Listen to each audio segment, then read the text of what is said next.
Please subscribe and press the bell icon to get latest updates of নির্ঝরের স্বপ্ন। আপনারা শুনছেন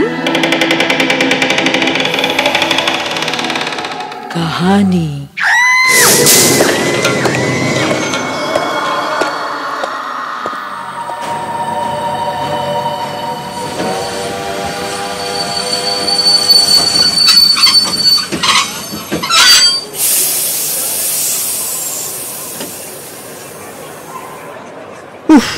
বাপরে বাপ, এই লোকাল ট্রেনগুলো যদি সময়ে কোনো ঠিকঠাক থাকে, লেটের তো মা বাপ নেই। 1.5 ঘন্টা জার্নি 7.5 ঘন্টায় উঠল। অবশ্য এটা কোনো ব্যাপারই নয়, প্রায় স্বাভাবিক ঘটনা। জ্বালা বটে এই ডেলি প্যাসেঞ্জারদের। লালমোহনের ফেরার কথা সন্ধে, কিন্তু ফিরতে হলো রাত 12টায়। অথচ আবার সেই ভোরবেলা উঠে পরিমরি করে খেয়ে না খেয়ে ট্রেন ধরতে ছোটা। অফিসে লেটটি হলে তো আর চলবে না। আবার শুধুই কি লেট, দিব্যি প্যাসেঞ্জার সেজে প্যাসেঞ্জারদের সঙ্গে গায়ে গা মিশিয়ে বসে আছেন মহাশয়রা। হয়তো হাতে বই কিংবা খবরের কাগজ, যেন কতই না পড়ছেন। হঠাৎই কোনো মোক্ষম জায়গায় গা ঝাড়া দিয়ে উঠে পড়ে প্যান্টের পকেট থেকে অস্ত্র শস্ত্র কিছু একটা বের করে ফেলে বাগিয়ে ধরে বলে উঠবে, যার কাছে যা আছে দিয়ে দিন চটপট, কুইক কুইক। বাস ঝপঝপ করে বেরিয়ে আসবে ঘড়ি আর মানিব্যাগ, কানের দুল, গলার সরু চেন, হার, হাতের একগাছা বালা। মেয়েরা তো গয়না পরা কমাতে কমাতে এইখানে এসে ঠেকেছে। সেটুকু তো নজর বলতে গেলে নিত্য নৈমিত্তিক ঘটনা। অফিসে যাওয়া লোকটা যতক্ষণ না ফিরছে, বাড়ির লোক বসে আছে প্রাণ হাতে করে। কতক্ষণে ফেরে আস্ত সুস্থ অবস্থায়। লালমোহন ডেলি প্যাসেঞ্জার নয়, মেসে থাকে। শনিবার শনিবার করে বাড়ি আসে, আর ওর ভাগ্যেই যেন শনিবারের লেট তুঙ্গে ওঠে। অন্তত ওর সেরকমটাই মনে হয়। ফেরার কথা কোথায় সন্ধে 7:10, আর এখন ফিরছে কিনা 11:15। হন হন করে আস্তে আস্তে লালমোহন নিজের মনেই বলে উঠল, মা বোধহয় ভাবছেন এ সপ্তাহে আর ছেলেটা এলো না। তাহলেও আরো কিছুক্ষণ জেগে বসে থাকবেন মা, হ্যারিকেনটা মিটমিটিয়ে জেলে। বৌদি বেচারি শুয়ে পড়লেও ঘুমোতে পারবে না। যদি আসি, উঠে চা বানাতে হবে। এ বাবা মেস নয় যে সময় পার হলেই রান্নাঘরের দরজায় তালা চাবি। বাড়ি বলে কথা, রাত 2টোতেও গরম চা, গরম লুচি, গরম ভাত সব পাওয়া যায়। হনন করে আসতে চাইলেও সেটি কিন্তু হচ্ছে না। হাতে রয়েছে একটা বোঝা। শনিবারের বাবু মশাইদের এ বোঝাটা থাকবেই। কলকাতার বাজারের ভালো মন্দ জিনিসপত্র দেশের বাড়িতে নিয়ে আসবে না বাড়ির লোকের জন্য। অসময়ের কপি, কড়াইশুঁটি, ন্যাংরা আম, আরও এটা সেটা কত কি। অনেক রাত হয়ে গেল।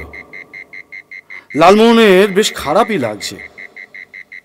গ্রামের পরিবেশে গভীর রাত, তাই আবার আকাশে মেঘের ঘটা, ফলে একদম ঘুটঘুটি অন্ধকার। চারিদিক শুনশান, কোনোখানে কোনো জনমানবের চিহ্ন নেই। শুধু এক টানা ঝিঁঝি পোকাদের সেই চিরপরিচিত শব্দ, যে শব্দটা রাতের গভীরতাকে যেন হাড়ে হাড়ে বিধিয়ে দিচ্ছে।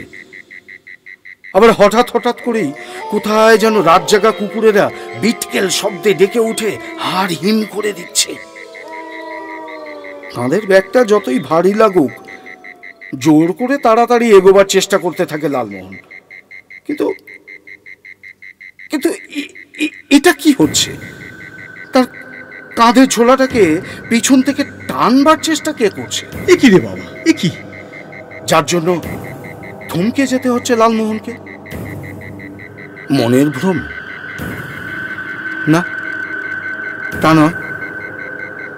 রীতিমতো স্পষ্ট প্রত্যক্ষ যে কেউ যেন সমানে পিছন পিছন আসছে এবং থেকে থেকেই ঝোলাটাকে ধরে টান মারছে। উফ, এ কি জ্বালা! রাত দুপুরে এই বেয়ারা রসিকতাটা করছে কে? কার এমন শখের প্রাণ গড়ের মাঠ? লালমোহনের মনে হলো গাড়ি লেট তো সে একা করেনি, আরো তো ছিল কয়েকজন।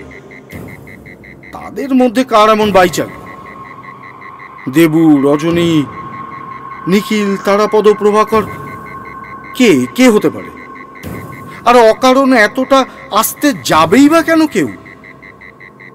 সকলেরই তো স্টেশনের কাছাকাছি বাড়ি। তারা কখন যে যার বাড়ির মধ্যে ঢুকে পড়েছে। লালমোহনের ঠাকুরদার ছিল অনেক জমি জমা, বাগান, পুকুর। কাজেই তাদের বাড়িটা হয়ে গেছে গ্রামের এক টেড়ে। বলতে কি, সেই জন্যই রাস্তাটা এত নির্জন, নিশ্ছিদ্র। কার দায় পড়বে শুধু একটু মজা করার জন্য এতটা রাস্তা হাঁটতে আসবে? আবার তো তাকে ফিরতে হবে নাকি? অথচ আসছে, তাতে কোনো সন্দেহ নেই। পিছনে যেন পায়ে পায়ে শব্দ আসছে। হঠাৎ একটা কথা ভেবে গাটা হিম হয়ে গেল লালমোহনের। তাদেরই একজন নয় তো যারা ট্রেনে লুটপাট করবার সুযোগ করে উঠতে পারেনি, তাই যথালাভ ভেবে পিছু নিয়েছে। এই সমস্ত সমাজ বিরোধী দুর্বৃত্তরা মানুষের জীবন মহানিশা করে ছেড়েছে। কিন্তু মুখ ফুটে তো আর বলে উঠতে পারা যায় না কিছু, এত সাহস নেই। আবার ঘুরে দাঁড়াতেও সাহস হলো না। তাই পা চালাতে চালাতেই বলে উঠল লালমোহন, মিথ্যা খাটছেন দাদা, মজুরি পোষাবে না। হতভাগা কেরানি, সঙ্গে থাকার মধ্যে ট্রেনের মান্থলিটা, খুচরো আছে 1 টাকা 80। আর এই বাড়ির জন্য গোটা কতক ল্যাংড়া আম, বুড়ো মা আছেন। কথাটা শেষ না হতেই আবার একা হ্যাঁচকাটা, আর সঙ্গে সঙ্গেই একটা চিরচেনা গলার স্বর।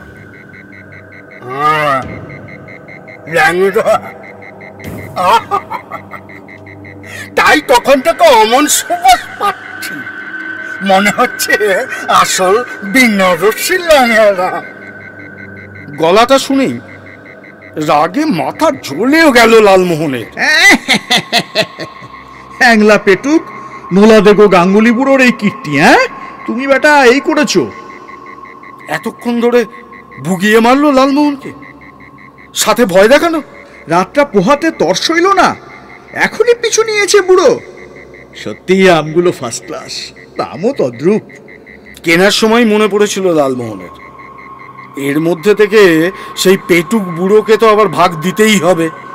এমন নির্লজ্জ বুড়ো যে রাতটা পোহাতে যা দেরি, রবিবার সকালবেলায় গিয়ে হাজির হবে আমাদের বাড়ি, আর ফোকলা মুখে হেসে হেসে মাকে ডেকে বলবে, কই গো বৌমা, হয় আমার নাতি কলকাতা থেকে কি আনলো একবার দেখি।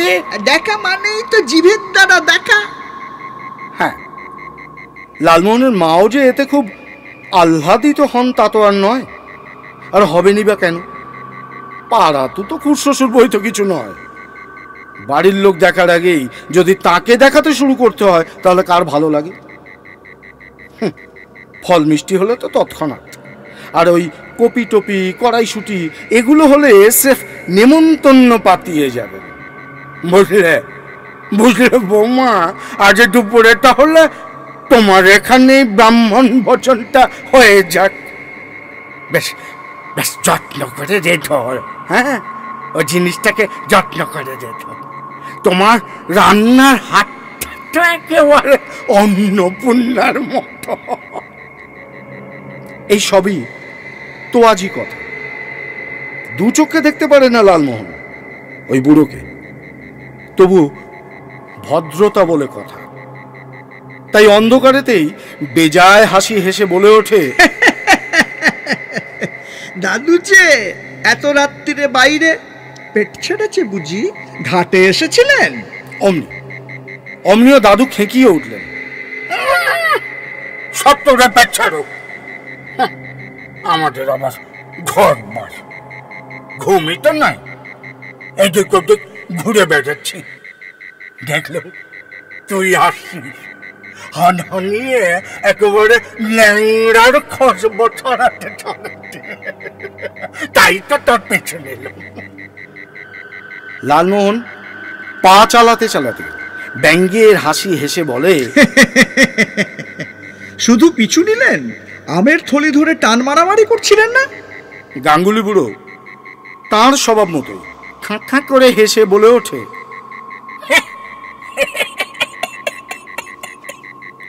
মিথ্যে বলবো না, মিথ্যে বলবো না।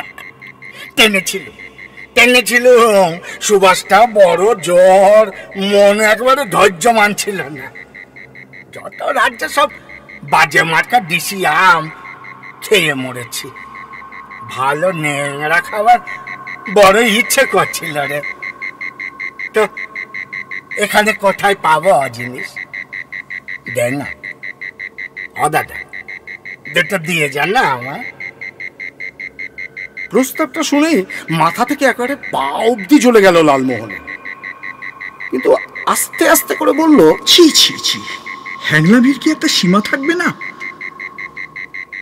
যা বুড়ো ভাগ, এমনটা তো আর বলা যাবে না। তাই আবারও কষ্ট করে মুখে হাসি টেনে বলল, রাস্তার মধ্যে আবার কি দেব দাদু, বাড়িতে চলুন, এই তো এসেই গেছি প্রায়। বাড়িতে না না দাদা না, এখন আমার দেখলে তোর বাড়ির লোকে একেবারে ইঁটু ছুড়বে। তুই এখান থেকে দুটো দিয়ে যান না দাদা। আরে বাবা, খাবেন তো সেই সকালেই, এখন তোর খাচ্ছেন না। কে বলেছে তোকে এখন খাচ্ছি না? হ্যাঁ, এখনই খাবো। দে দুটো দে যা। কি মুশকিল। তোর মা তো বাপু নজর তেমন উঁচু নয়। হ্যাঁ, বেছে বেছে একেবারে মন্দগুলোই তো দেবে। চাপ, তেজ দেখো, যেন দাবির জোর দিয়ে দিয়ে মাথায় তোলা হয়েছে। লালমোহন কাঁধ থেকে ঝোলাটা নামিয়ে হাত বুলিয়ে বড় ছোট একটা আন্দাজ করার চেষ্টা করল। বুড়ো আবার ধূর্ত শেয়ালের মতো খ্যাঁক খেকিয়ে হেসে বলে, হয়েছে ও দাদা, আর ছোট বড় বাছাই করতে হবে না। দেখি ছোটপট দেখ দাদা, বেশি বেঙ্গরবাই করলে না থলি সদ্য একেবারে নিয়ে চম্পট দেব, তা বলে দিচ্ছি।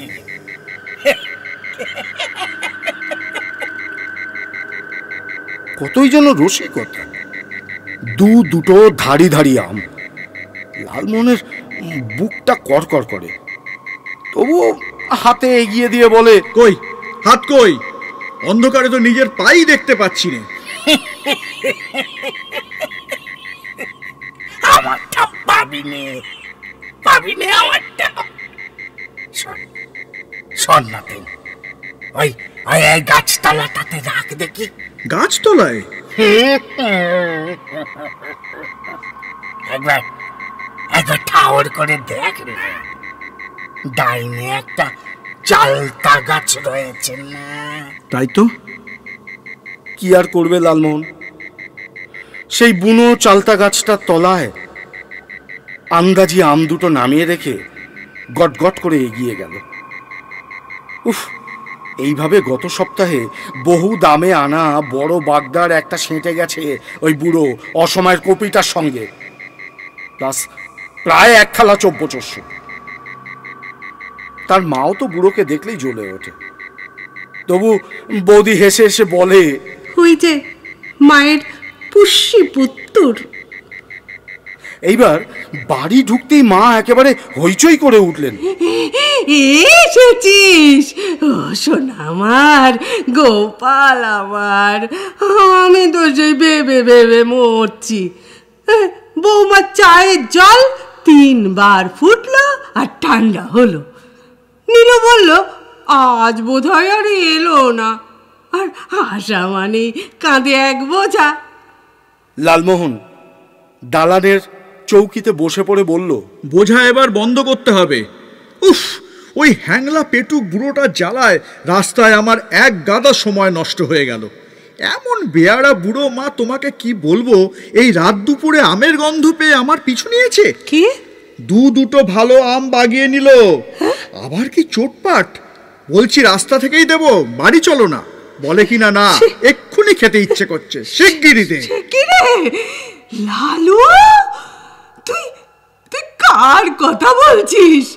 কে কে নিলাম? কার কথা আবার? কার কথা মানে? বুঝতে পারছো না? না। এমন লজ্জা ঘেন্নাহীন বুড়ো আর কে আছে ওই গাঙ্গুলি বুড়ো ছাড়া? ও লালু, তুই কি বলছিস তা কি তুই জানিস? সেই তো বলছি। গাঙ্গুলি কাকা তোর হাত থেকে আম নিলেন এই শনিবার দুপুর রাতে? হ্যাঁ হ্যাঁ, তাই বলছি তোমাকে।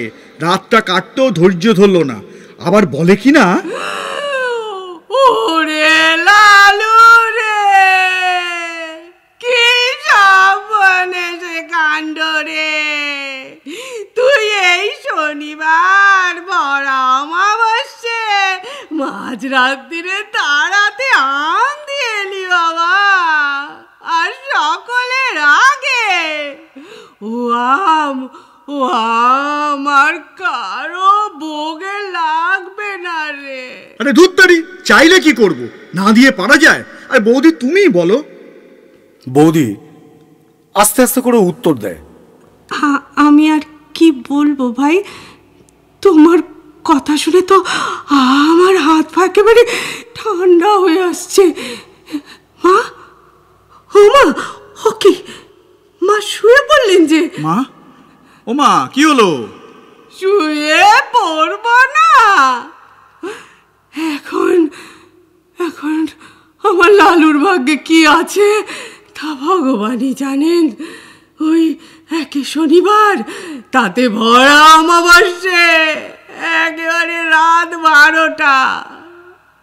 লালু লালু লালু রে, তুই ওই হাওয়া বাতাস লাগানো জামা পোশাক ছেড়ে ফেল বাবা। কাঁচা কাপড় পরে ঠাকুর ঘরে গিয়ে মা কালীকে প্রণাম করে আয়। বৌমা, বৌমা, ওর মাথায় একটু গঙ্গা জল ছিটিয়ে দাও মা। ওরে বাবা রে, শনিবার বড় অমাবস্যাতে, আর গাঙ্গুলি বুড়ো কিনা তোর কাছ থেকেই। আরে ভগবান! আরে ধুত, হলো কি তোমার? পাগল টাগল হয়ে গেলে নাকি? গাঙ্গুলি বুড়োর এই আমার আনা জিনিস বাগানো নতুন নাকি? বেহায়া বুড়ো কোথাকার, পেটুক বুড়ো। থাক থাক ভাই থাক, ও সবার বলো না বাপু, শুনতে পেলে কি করবেন না করবেন। তুমি চুপ করো। আমি কি তার সামনে বলতে যাচ্ছি? নিজের বাড়িতে বসে বলছি। তাহলে কি হবে ঠাকুরপো? উনি তো এখন বায়ুজ্বর হয়েছেন, সবই শুনতে পাচ্ছেন গো। এই দাদা, মা বৌদি দুজনে মিলে কি সব উল্টোপাল্টা কথা বলছে বলতো? এই দাদা, আরে দাদা শুনছিস? নীলকমলের ঘুম পাতলা হয়ে এসেছিল, চেঁচামেচি শুনেই বেরিয়ে এলো। আর লালুও বলে উঠল, দেখো তো, দেখো তো দাদা, এই বউ শাশুড়ি দুজনেই পাগল টাগল হয়ে গেল কিনা। একেই তো গাঙ্গুলি দাদু মেজাজটা খারাপ করে দিলে, তার উপরে আবার। কে মেজাজ খারাপ করে দিলে? কে আবার? ওই হ্যাংলা বুড়ো রাস্তার মাঝখান থেকে দুটো আম হাতিয়ে নিল। ওরে বাবা, ও লাল্লু, আমাকে একটু জল দে। রাম রাম রাম রাম রাম রাম রাম রাম, দুগ্গা দুগ্গা দুগ্গা। ওরে লাল্লু, বুড়ো আম ভাগালে মানে বুড়ো কি আর আছে? তার মানে কোথায় গেছে? মানে ছোট জেঠির ব্রত পুজোয় ব্রাহ্মণ ভোজনে অতি ভোজন, ফলে ফলে পটল উত্তোলন। হোপলেস, সবাই মিলে ইয়ার কি হচ্ছে না? এই মাত্র নিজের চোখে লোকটাকে আমি দেখে এলুম। নিজের চোখে দেখেছো? কি বলছো? বাহ, দেখবো কি, যা অন্ধকার। আলো থাকলেও দেখতে পেতে না ভাই। গেল বুধবার রাত্রিরে তিনি যে গত হয়েছেন। গত হয়েছেন? গো ভাই, মানে মারা গেছেন? কি আর বল, মানে অক্কা পেয়েছেন? তাই তো বলছি। ও বৌদি, মানে চন্দ্রবিন্দু হয়ে গেছেন? সে কথা আর বলতে ভাই। ওরে বাবা, ওরে বাবা, গেছি ও বাবা। লালুর অমন গাঁক গাঁক চিৎকারে ওর দাদা একেবারে ছিটকে উঠে পড়ে চৌকি থেকে। আর চৌকির সেই ফাঁকা জায়গায় লালু বেচারা শুয়ে পড়ে।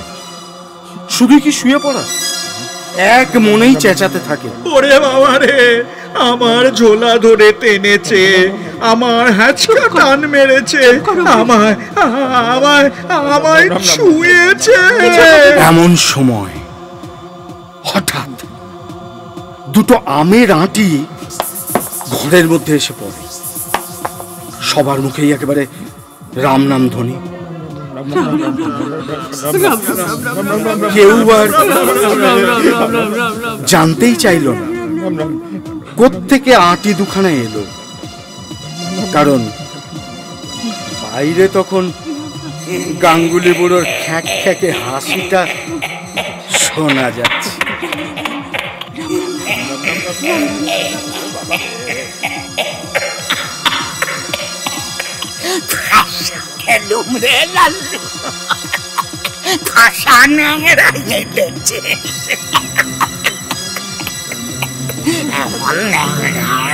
কতদিন খাবার ইচ্ছা ছিল আমার। নালু নালু আমার ভালো লাগছে।